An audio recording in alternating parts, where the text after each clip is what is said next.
Abraham ಅವರು, ಪ್ರಹ್ಲಾದ್ ಜೋಶಿ ಅವರು ಹೇಳ್ತಾ ಇದ್ದಾರೆ, ಅಬ್ರಾಹಿಂ ಅವರು ಹೇಳಿದ್ರಲ್ಲ 10 ಪ್ರಶ್ನೆ ಏನಿಟ್ಟಿದ್ದಾರೆ ಅದಕ್ಕೆ ಉತ್ತರ ಕೊಟ್ಟರೆ ಸಾಕು ಅನ್ನೋದನ್ನು ಪ್ರಹ್ಲಾದ್ ಜೋಶಿ ಅವರು ಇಲ್ಲಿ ನೆನಪಿಸ್ಕೊತಾ ಇದ್ದಾರೆ.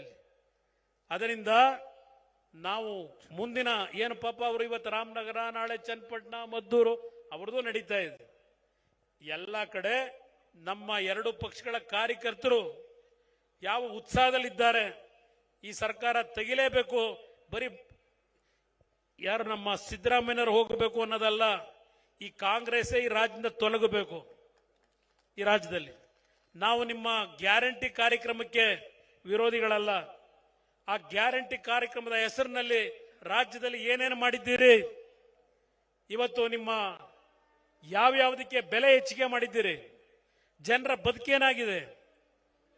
ಹೋಗ್ಲಿ, ಗ್ಯಾರಂಟಿ ಕಾರ್ಯಕ್ರಮದಲ್ಲಿ ಗೃಹಲಕ್ಷ್ಮಿ 3 ತಿಂಗಳಾಯ್ತು ಇನ್ನೂ ದುಡ್ಡು ಬಂದಿಲ್ಲ ಅಂತಾರೆ. ಈಗ ರೈತರು ಕಷ್ಟಪಟ್ಟು ಹಾಲು ಉತ್ಪಾದನೆ ಮಾಡ್ತಾರೆ, 1 ವರ್ಷ ಆಯ್ತು ಇನ್ನೂ ಸಾವಿರಾರು ಕೋಟಿ ದುಡ್ಡು ಕೊಟ್ಟಿಲ್ಲ ಅಂತ ಹೇಳ್ತಾರೆ. ಇದು ನಿಮ್ಮ ಆಡಳಿತ. ಇಂಥ ಒಂದು ಆಡಳಿತವನ್ನ ನಾಡಿನ ಜನತೆ ಬೆಂಬಲಿಸಬೇಕಾ? ಇವತ್ತು ಆ ಹಿನ್ನೆಲೆಯಲ್ಲಿ ವಿಜಯೇಂದ್ರ ಅವರ ನಾಯಕತ್ವದಲ್ಲಿ ಇವತ್ತು ಬಿಜೆಪಿಯ ಮತ್ತು ಜೆಡಿಎಸ್ನ ನಾಯಕರುಗಳು, ನಮ್ಮ ನಿಖಿಲ್ ಕುಮಾರಸ್ವಾಮಿ ಅವರು ಸಹ ಇವತ್ತು ವಿಜಯೇಂದ್ರ ಅವರ ಜೊತೆ ಕೈ ಜೋಡಿಸಿ, ನಮ್ಮಲ್ಲಿ ಯಾವುದೇ ಕಾರಣಕ್ಕೂ ಸಣ್ಣ ಪುಟ್ಟ ಗೊಂದಲಗಳು ಬರಬಹುದು, ಆದ್ರೆ ಒಂದು ಮಾತನ್ನ ಹೇಳ್ತೇನೆ, ಇವತ್ತು ಕೆಂಪಮ್ಮನ ದೇವಸ್ಥಾನದ ಮುಂಭಾಗದಿಂದ ಈ ರಾಜ್ಯದಲ್ಲಿ ಬಿಜೆಪಿ ಜೆಡಿಎಸ್ ಪಕ್ಷವನ್ನ ಯಾವುದೇ ರೀತಿಯ ಬಿರುಕನ್ನ ಯಾರೂ ತರಲಿಕ್ಕೆ ಈ ರಾಜ್ಯದಲ್ಲಿ ಇನ್ನ ಸಾಧ್ಯ ಇಲ್ಲ. ಇವತ್ತು ಬಿಜೆಪಿಯ ಜೊತೆ ಸಂಬಂಧ ಪಾಪ ಹೇಳಿದ್ದಾರೆ ನಮ್ಮ ಸಿ.ಡಿ. ಶಿವು ಅವರು, ನಿನ್ನೆ ಹೇಳಿದ್ದಾರೆ. ಅವ್ರು ಹೇಳಿರ್ತಕ್ಕಂಥದ್ದು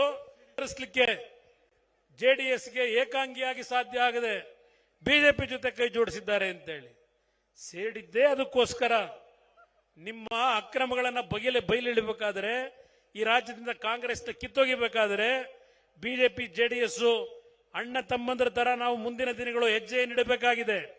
ನಮ್ಮ ವೈಯಕ್ತಿಕವಾದಂತಹ ಸ್ವಾರ್ಥಕ್ಕಲ್ಲ, ಈ ನಾಡಿನ ಜನತೆಯ ಕಲ್ಯಾಣಕ್ಕೆ. ಕೇಂದ್ರ ಸರ್ಕಾರದ ಬಗ್ಗೆ ನೀವೇನು ಚರ್ಚೆ ಮಾಡ್ತೀರಿ? ಇಲ್ಲಿದ್ದೇವೆ ನಾವು 5 ಜನ ಮಂತ್ರಿಗಳು, 4 ಜನ ಮಂತ್ರಿಗಳು. ಒಂದು ರಾತ್ರಿನ ಎಲ್ಲ ಬಗೆಹರಿಸಲಿಕ್ಕೆ ಆಗೋದಿಲ್ಲ. ಪಾಪ ನೆನ್ನೆ ಹೇಳಿದ್ದಾರೆ ಭಾಷಣದಲ್ಲಿ, ಕುಮಾರಸ್ವಾಮಿ ನನ್ನ ಗೆಲ್ಲಿಸಿಬಿಟ್ರೆ ಮೇಕೆದಾಟನ್ನ 1 ರಾತ್ರಿನಲ್ಲಿ 24 ಗಂಟೆಯಲ್ಲಿ ತಂದುಬಿಡ್ತೀನಿ ಅಂತ ಹೇಳಿದ್ದ. ಎಲ್ಲಪ್ಪ ಅಂತಾರೆ. ಯಾರಾದ್ರೂ ಹುಚ್ಚರು ಹೇಳಬೇಕು ಅದನ್ನ. 24 ಗಂಟೆಲಿ ನಾನು ಮೇಕೆದಾಟು ತರ್ತೀನಿ ಅಂತ ಭಾಷಣ ಮಾಡಿರೋದನ್ನ ಎಲ್ಲಾದ್ರೂ ಒಂದು ಕಡೆ ತೋರಿಸಿ, ನೀವು ತಲೆಬಾಗ್ತೀನಿ ನಾನು.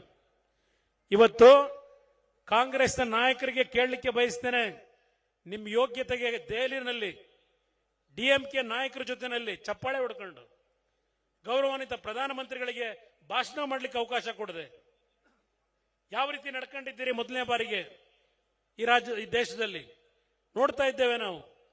ಮೊದಲು ನಿಮಗೆ ಯೋಗ್ಯತೆ ಇದ್ರೆ, ನಿಮಗೆ ತಾಕತ್ತಿದ್ರೆ ತಮಿಳುನಾಡಿಗೆ ಹೋಗಿ ನಿಮ್ಮ ಪಾರ್ಟ್ನರ್ಸ್ ಏನಿದ್ದಾರೆ ತಮಿಳುನಾಡಿನಲ್ಲಿ ಡಿಎಂಕೆ ಅವರು, ಅವ್ರ ಜೊತೆ ಮೊದಲು ಚರ್ಚೆ ಮಾಡಿ. ಇದು ಯಾಕೆ ಈ ಚೀಟಿ ತೆಗಿತಾ ಇದ್ದೀನಿ ಅಂದ್ರೆ, ಕರ್ನಾಟಕ ರಾಜ್ಯದಲ್ಲಿ ಜುಲೈ ತಿಂಗಳಿನಲ್ಲಿ ನಾವು 34 ಟಿಎಂಸಿ ನೀರು ಬಿಡಬೇಕಾಗಿತ್ತು. ಈಗಾಗಲೇ 50 ಟಿಎಂಸಿ ಮೇಲೆ ನೀರು ಹರಿದೋಯ್ತು ಒಂದು ತಿಂಗಳಿಗೆ. ಇಲ್ಲಿ ಇವತ್ತು ಇಂಡಿಯನ್ ಎಕ್ಸ್ ಪತ್ರಿಕೆ ಒಂದು ಆರ್ಟಿಕಲ್ ಇದೆ. ಇಲ್ಲಿ ಜನ ಅರ್ಥ ಮಾಡ್ಕೋಬೇಕು, ಈ ರಾಜ್ಯದ ಜನ.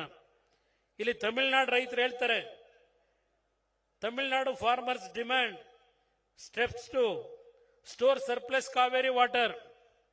ಇದು ತಮಿಳುನಾಡು ರೈತರು ಹೇಳಿರೋದು. ನಿಮಗೆ ಯೋಗ್ಯತೆ ಇದ್ರೆ ಮೊದಲು ಹೋಗಿ ಕೂರಿ ಅಲ್ಲಿ ಸ್ಟಾಲಿನ್ ಜೊತೆ ಚರ್ಚೆ ಮಾಡಿ. ಇವತ್ತು ಸಮುದ್ರಕ್ಕೆ ನೀರೇನು ಹರಿದು ಹೋಗ್ತಾ ಇದೆ. ನಮ್ಮ ಮೆಟ್ಟೂರಿನ ಜಲಾಶಯ ಕೇವಲ 1 ವಾರದಲ್ಲಿ ಫುಲ್ ಆಗಿದೆ. ಈಗ ನೀರು ಹರಿದು ಹೋಗ್ತಾ ಇದೆ ಸಮುದ್ರಕ್ಕೀಗ. 2018-19 600 ಟಿಎಂಸಿ ನೀರು ಹೋಯ್ತು ತಮಿಳುನಾಡಿಗೆ. ನಮಗೂ ಸ್ವಲ್ಪ ಶಕ್ತಿ ಜನ ಕೊಟ್ಟಿದ್ದಾರೆ ಈ ರಾಜ್ಯದಲ್ಲಿ ಬಾರಿ, ಜೆಡಿಎಸ್ ಮತ್ತು ಬಿಜೆಪಿ ಪಕ್ಷಗಳಿಗೆ. ನರೇಂದ್ರ ಮೋದಿ ಅವರನ್ನ ಈ ಬಾರಿ ಮನವೊಲಿಸ್ತೀವಿ ಕಾನೂನುಬದ್ಧವಾಗಿ. ತಮಿಳುನಾಡಿಗೆ ಅನ್ಯಾಯ ಮಾಡಬೇಕು ಅಂತ ಅಲ್ಲ.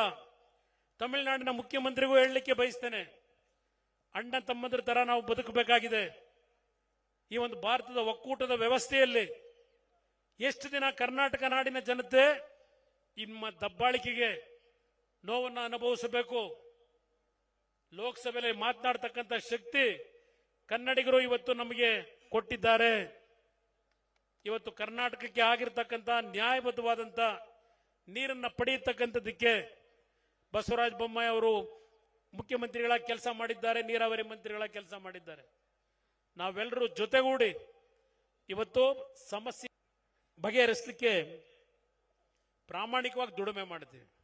125 ವರ್ಷದ ಸಮಸ್ಯೆ ಒಂದು ರಾತ್ರಿಯಲ್ಲಿ ಮಾಡ್ಲಿಕ್ಕೆ ಆಗೋದಿಲ್ಲ. ಈ ಬಾರಿ ಯಾವೊಂದು KRS ಜಲಾಶಯ ತುಂಬಿತು, KRS ಒಂದೇ ಅಲ್ಲ, ಪ್ರಥಮ ಬಾರಿಗೆ ಲಿಂಗನ ಬಗ್ಗೆ ಎಷ್ಟು ವರ್ಷಗಳಾಗಿತ್ತು ಲಿಂಗನ ಬಗ್ಗೆ ತುಂಬಿ. ಇವತ್ತು ಈ ನೀರು ತುಂಬಲಿಕ್ಕೆ ಕಾರಣ ಏನೋ ಹೇಳಿದ್ದಾರಲ್ಲ ಸಿದ್ದರಾಮಯ್ಯನವರು, ಕಾಲ್ಗುಣದ ಬಗ್ಗೆ. ನಿಮ್ ಕಾಲ್ಗುಣಕ್ಕೆ ಇವತ್ತು ಮಳೆ ಬರಲಿಲ್ಲ. ಇದು ಇಲ್ಲಿ ನಮ್ಮನ್ನು ಗೆಲ್ಸಿದ್ದಾರಲ್ಲ ಈ ನಾಡಿನ ಜನ, ನರೇಂದ್ರ ಮೋದಿ ಅವರು ಇವತ್ತೇನು ನಮ್ಮನ್ನು ಗುರುತಿಸಿದ್ದಾರೆ, ಕನ್ನಡ ನಾಡಿನ ಜನತೆಯನ್ನು, ನಮ್ಮ ಲೋಕಸಭಾ ಸದಸ್ಯರನ್ನ.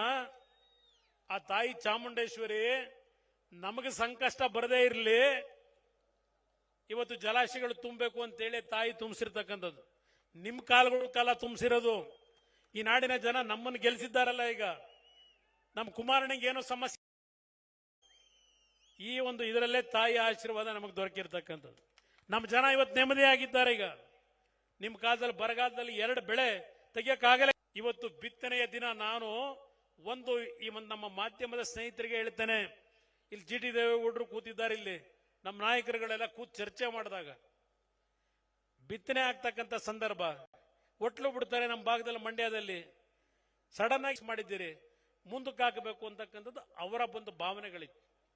ಅದರ ಮೇಲೆ ನಾವು ಚರ್ಚೆ ಮಾಡಿದ್ದೇವೆ ಹೊರತು ಇದು ಮುಂದುವರೆದ ತಕ್ಷಣ ಇವ್ರಿಗೆ ಅದೇ ಅನುಕೂಲ. ಕಾಂಗ್ರೆಸ್ನವರಿಗೆ ವಿಷಯ ಡೈವರ್ಟ್ ಮಾಡಿ ಬೇರೆ ಇನ್ಯಾವುದಾದ್ರು ವಿಷಯ ಕೊಟ್ಟೋದ್ರೆ ನಾವು ಬಚಾವಾಗಬಹುದು ಅನ್ನೋದು ಕಾಂಗ್ರೆಸ್ನವರ ಅವ್ರು ಗೆಲ್ದಿರ್ತಕ್ಕಂಥದ್ದು.